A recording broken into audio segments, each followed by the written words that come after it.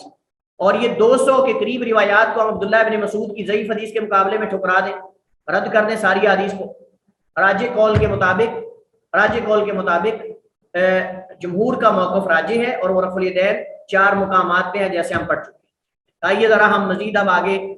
مسئلے کو اور زیادہ دودھ کا دودھ پانی کا پانی کرتے ہیں۔ آئیے، امام بخاری رحمہ اللہ تعالیٰ نے اس مسئلے کے متعلق ایک الگ کتاب لکھی ہے، اور اس کا نام ہے جزء رفع الیدین، جزء رفع الیدین۔ انہوں نے اس میں ان دونوں جگہوں پر رفع الیدین کرنے کو ثابت کیا ہے، اور اس موقف کی مخالفت کرنے والوں کی سخت تردید کی۔ اسی جزء رفع الیدین کے اندر نقل کیا ہے امام بخاری نے، حسن بصری رحمۃ اللہ علیہ فرماتے ہیں رسول اللہ صلی اللہ علیہ وسلم کے صحابہ کرام میں رکوع جاتے ہوئے، رکوع سے سر اٹھاتے ہوئے رفع الیدین کیا کرتے تھے۔ امام بخاری اس پر تبصرہ کرتے ہوئے کہتے ہیں حسن بصری نے کسی بھی صحابی کو مستثنا نہیں کیا،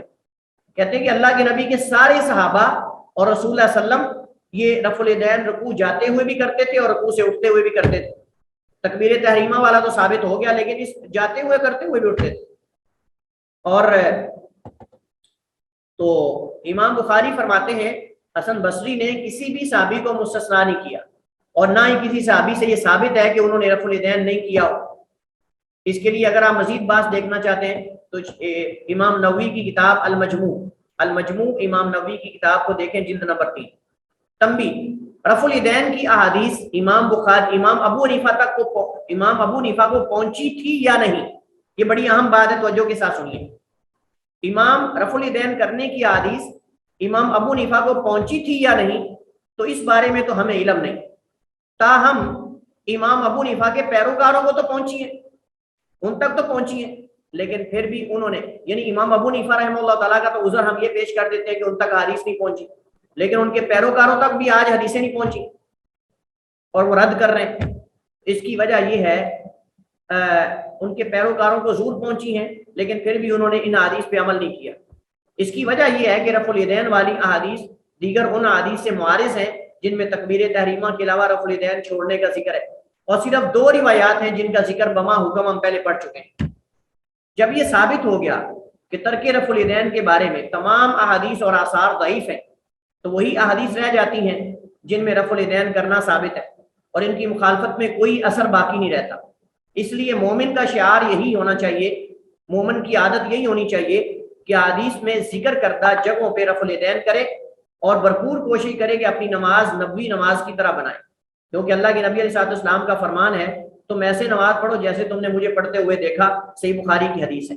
یہی وجہ ہے کہ امام بخاری رحمہ اللہ تعالیٰ کے استاد علی بن مدینی رحمہ اللہ تعالیٰ فرماتے تھے مسلمانوں کا یہ حق بنتا ہے کہ رکوع جاتے ہوئے اور رکوع سے اٹھتے ہوئے رفع الیدین کریں،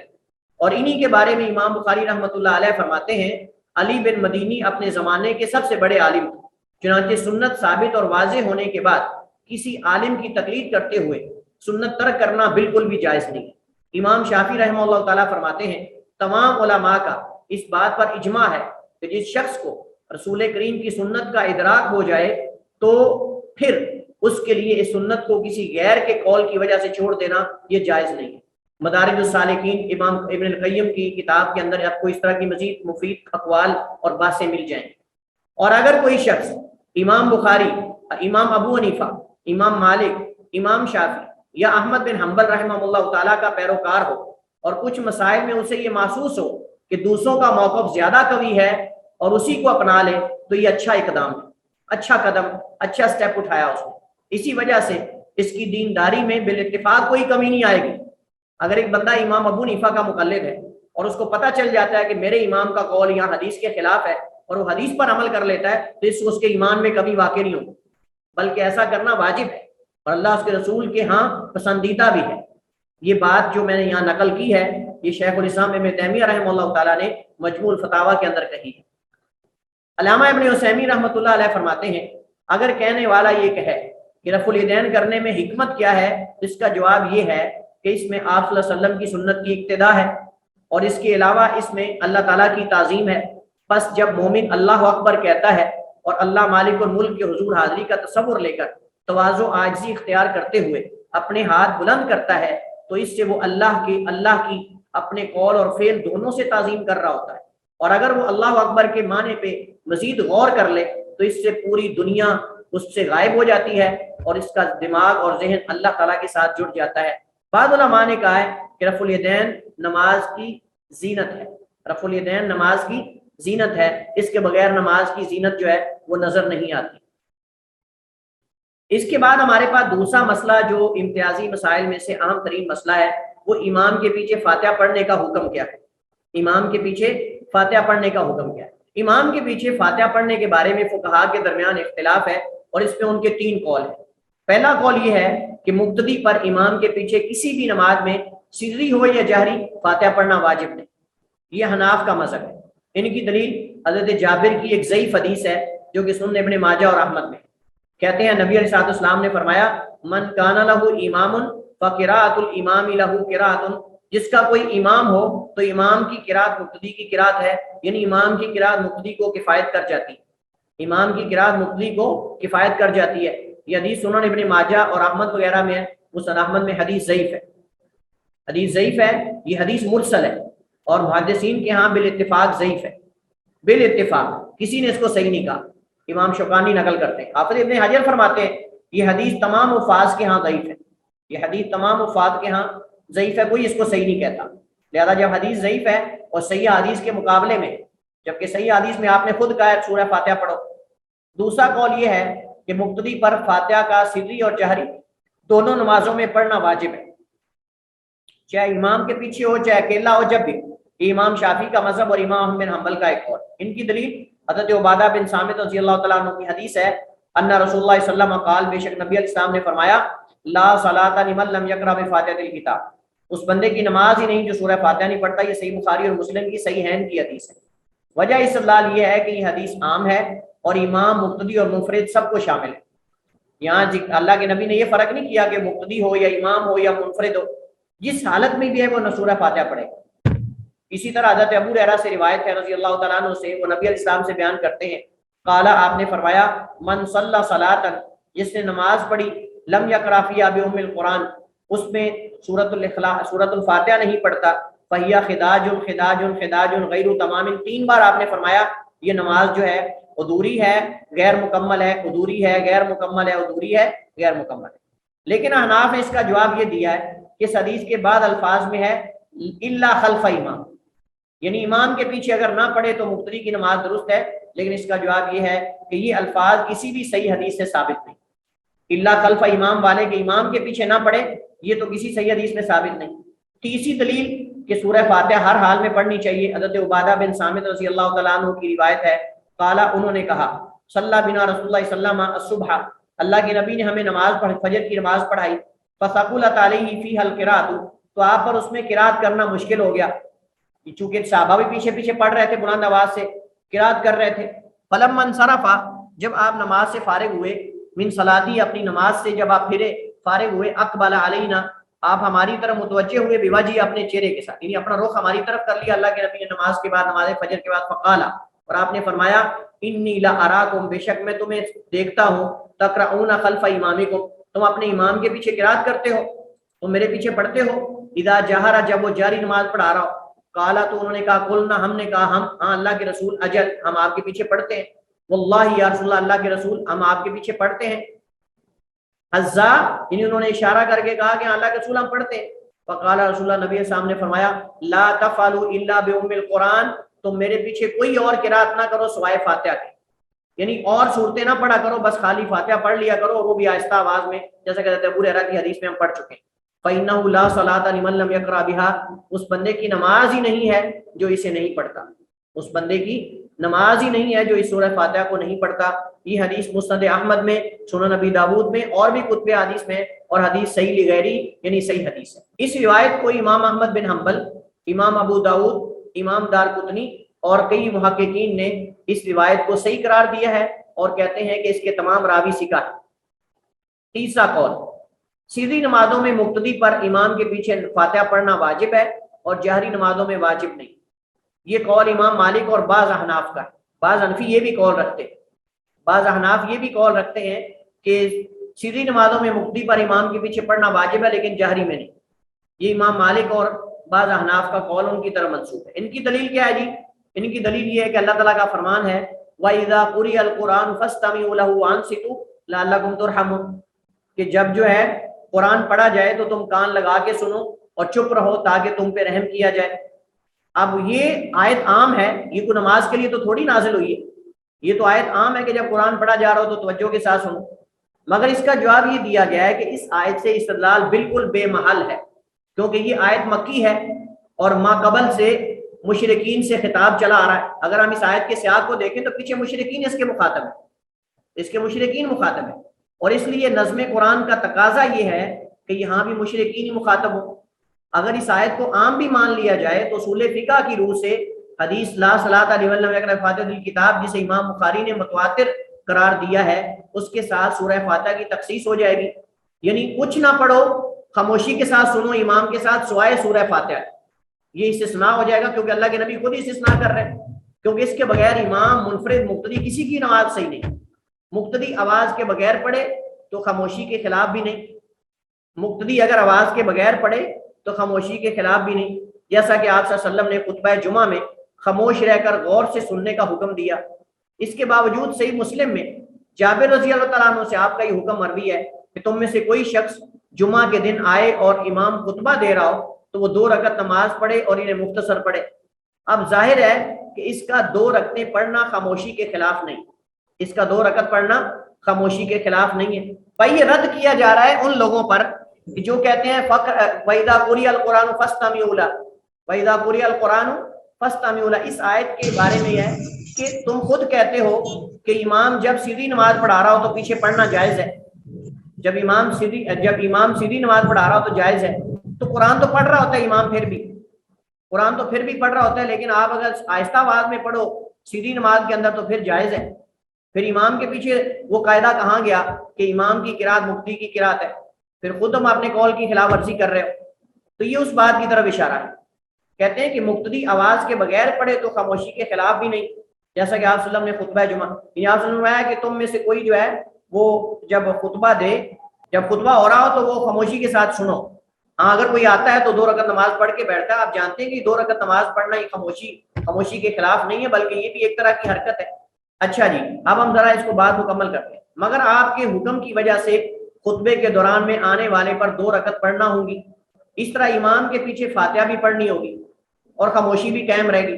تعجب اس بات پہ ہے کہ بعض لوگ اس وقت بھی مقتدی کو کچھ نہ پڑھنے کا حکم دیتے ہیں جب امام بلند آواز سے قرات نہ کر رہا ہو۔ فرمائیے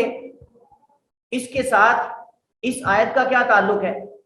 پھر ہمارے بعض بھائی امام کی قرات سنتے ہوئے صبح کی سنتیں پڑھتے رہتے ہیں مگر انہیں اس وقت یہ آیت یاد نہیں آتی۔ یعنی ایک طرف تو کہتے ہیں کہ جب امام قرات کر رہا ہو اس وقت ہمیں خاموش ہو کے سننا چاہیے،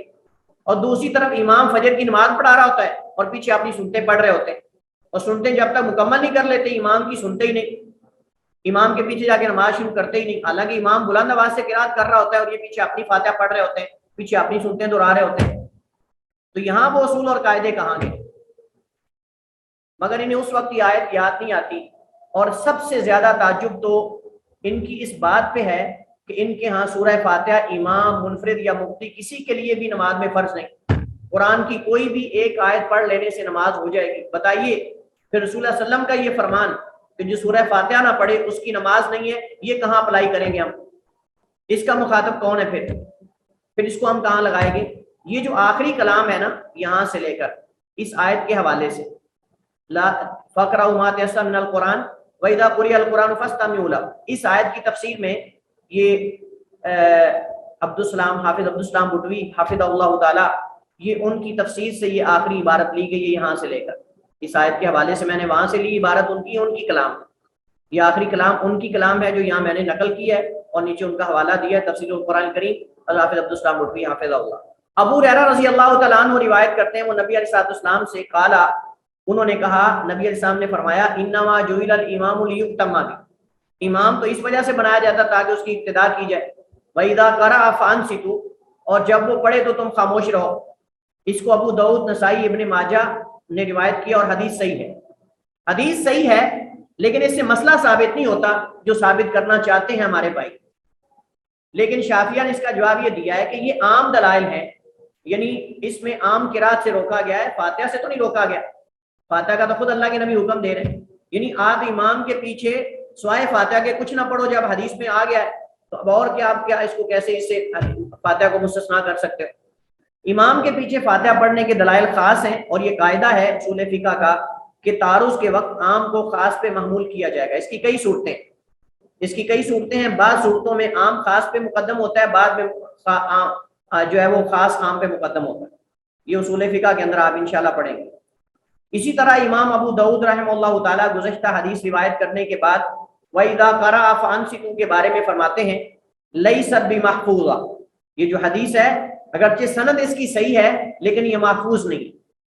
اس کی سند اگرچہ صحیح ہے لیکن وَإِذَا قَرَأَ فَأَنصِتُوا والی یہ اس میں اس کی سند محفوظ، یعنی یہ محفوظ نہیں بلکہ شاذ ہے، وَإِذَا قَرَأَ فَأَنصِتُوا والا جو الفاظ ہیں یہ محفوظ نہیں ہے۔ اور آپ جانتے ہیں جب کوئی ثقہ راوی اپنے سے زیادہ اوثق کی مخالفت کرے تو اس ثقہ راوی کی اوثق کے مقابلے میں روایت جو ہے وہ شاذ ہوتی ہے، اور ثقہ کی جو اوثق ہے اس کی روایت محفوظ ہوتی ہے۔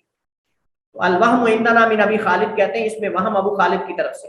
یہ الفاظ غیر محفوظ ہیں اور ہمارے نزدیک اس میں بیان کرنے میں وہم راوی ابو خالد کی طرف سے۔ راجع دلائل کی قوت کے پیش نظر،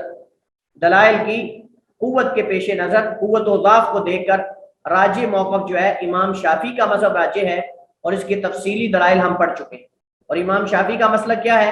امام شافعی کا مسلک یہ ہے کہ ہر طرح کی نماز میں وہ سری ہو، وہ جہری ہو، منفرد ہو یا